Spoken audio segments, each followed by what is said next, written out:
అధికార పార్టీలో ఉన్నామా లేక అపోజిషన్ లో ఉన్నామా అర్థం కావట్లేదు అంటున్నారు కాంగ్రెస్ ఎమ్మెల్యే వెడ్మా బొజ్జు. ఆదిలాబాద్ జిల్లాలో బీజేపీ బీఆర్ఎస్ నేతలు చెబితే పనులవుతున్నాయని అన్నారు ఆయన. కార్యకర్తలకి పదవులు ఇద్దామంటే హైదరాబాద్ లెవెల్లో పైరవీలు చేసుకుని పదవులు తెచ్చుకుంటున్నారు అన్నారు.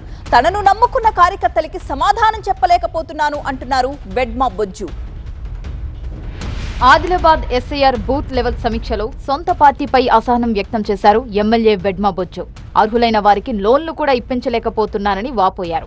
స్పష్టంగా అసలైన ఎన్నికలని ఎంపిక చేసుకుని మనం జిల్లా అధికారులకు పంపిస్తే ఆ యొక్క లిస్ట్ ని మోడిఫై చేసుకుని వేరే వాళ్ళకి లోన్ని ఈ రోజు ప్రొసీడింగ్ ఇవ్వడం అనేది జరిగింది. అది నా నియోజకవర్గం అనే కాదు, నేను అడిగితే అది ఎవరు చెప్పారంటే మంత్రి గారు చెప్పారని వాళ్ళు చెప్తారు. నిజంగా మంత్రి గారు చెప్తే ఏజే లోకల్ ఎమ్మెల్యే గారు అక్కడ ఉన్నారు. మరి ఎమ్మెల్యే గారికి తెలియకుండా మంత్రి గారు చెప్పినని ఈ రోజు మంత్రి యొక్క సాక్షి చూపెట్టుకొని ఈ రకంగా బ్లాక్ మెయిల్ ఒక అంశాన్ని ఈ రోజు క్షేత్రస్థాయిలో ఈ రోజు లబ్ధిదారు తెలియకంటే ముందే అక్కడ జూనియర్ స్టూడెంట్ నుంచి ఎవరో ఆ యొక్క ప్రొసీడింగ్ బయట పెట్టుకొని ఆ లబ్ధిదారులకు ఇంటిమేషన్ ఇవ్వడం. ప్రభుత్వంలోని పెద్దలు బీజేపీ ఎమ్మెల్యేలకు ప్రాధాన్యత ఇవ్వడం వల్ల కాంగ్రెస్ శ్రేణులకు అన్యాయం జరుగుతుందన్నారు వెడ్మా బొజ్జు. ఈ రోజు కొన్ని ఎవరికి ఏం తెలియదు. ఇక్కడైతే పాయశంకర్ చూసుకుంటాడు, నిర్మల్ అయితే మహేశ్వర రెడ్డి చూసుకుంటాడు.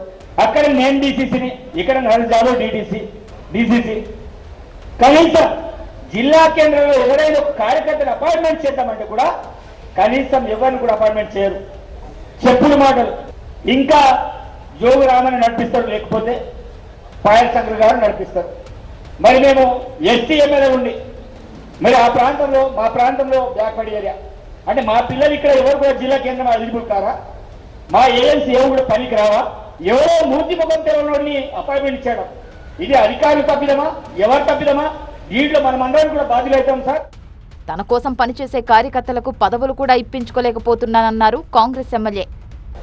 కొంతమంది పాడేలు చెప్పుకుండా పైన పోయి మీరు వరకు వస్తుంది సార్, అది మాకు తెలియదు. ఈరోజు ఒక డీసీ నరేష్ తెలియదు, వాళ్ళు మీద వస్తారు, వేణునారాయణ రెడ్డి సార్ దగ్గరికి వెళ్తారు, సురేష్ రెడ్డి సార్ దగ్గరికి వెళ్తారు, ఇంకెవరి దగ్గర వెళ్తారు. అటు నుంచి ఒక కాగితం వస్తుంది, వీళ్ళు ఇక్కడ అపాయింట్మెంట్ చేస్తున్నారు. ఇక మేముండి ఏం చేయడం మాకు అర్థం కాదు.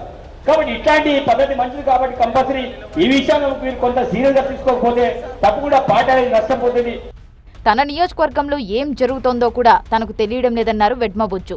ఇలాగైతే పార్టీకి నష్టం జరుగుతుందన్నారు ఆయన. గతంలో ఆదిలాబాద్ కాంగ్రెస్ నేతలు కూడా పార్టీ అధిష్టానాన్ని తప్పుబట్టారు. బీజేపీ ఎమ్మెల్యే పాయల్ శంకర్ కు ప్రాధాన్యత ఇస్తున్నారని అసహనం వ్యక్తం చేశారు.